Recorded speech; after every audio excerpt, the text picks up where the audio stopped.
بسم اللہ الرحمن الرحیم۔ السلام علیکم ورحمۃ اللہ وبرکاتہ۔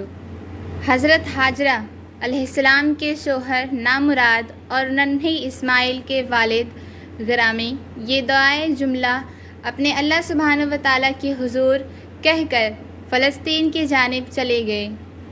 دوسری طرف حضرت حاجرہ علیہ السلام کے پاس کھانے کو کھجوروں کا ایک تھیلا تھا اور پینے کو پانی کا مشکیزہ تھا۔ چند دنوں کے بعد پانی ختم ہو گیا اور پھر نوبت یہاں تک پہنچی کہ پیاس ستانے لگی۔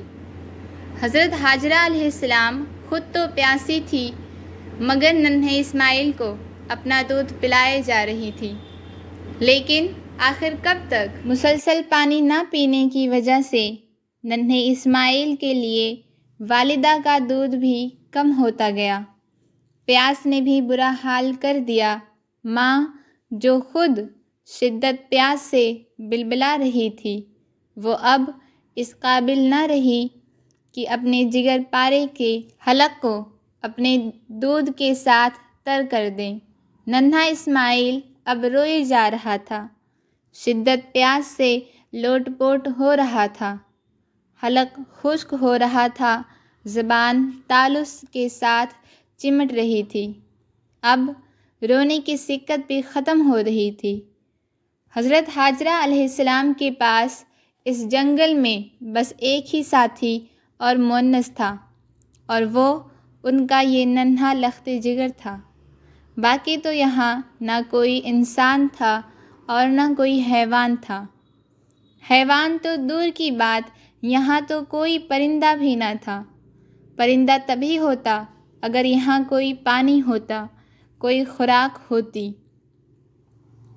حضرت حاجرہ علیہ السلام سے اپنا لخت جگر دیکھا نہ جا رہا تھا، مگر سمجھ نہیں آ رہا تھا کہ وہ کیا کریں۔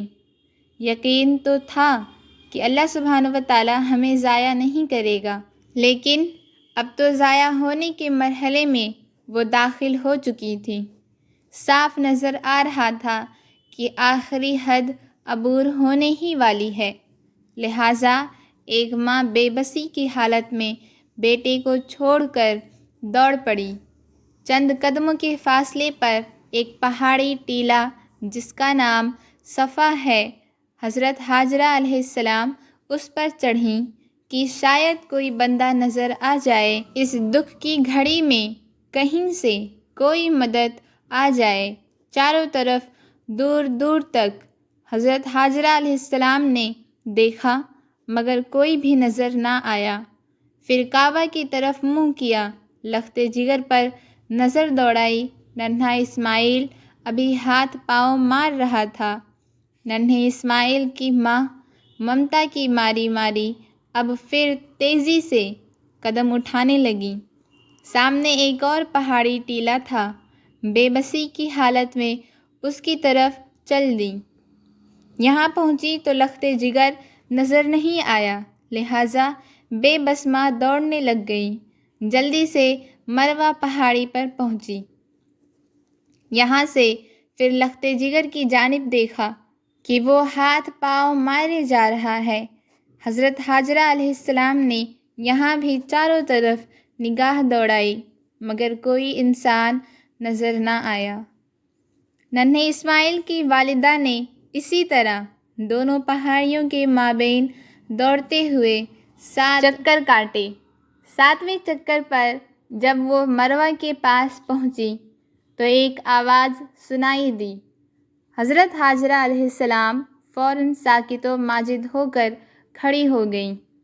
وہ دیکھنے لگیں کہ یہ آواز کس طرف سے آ رہی ہے۔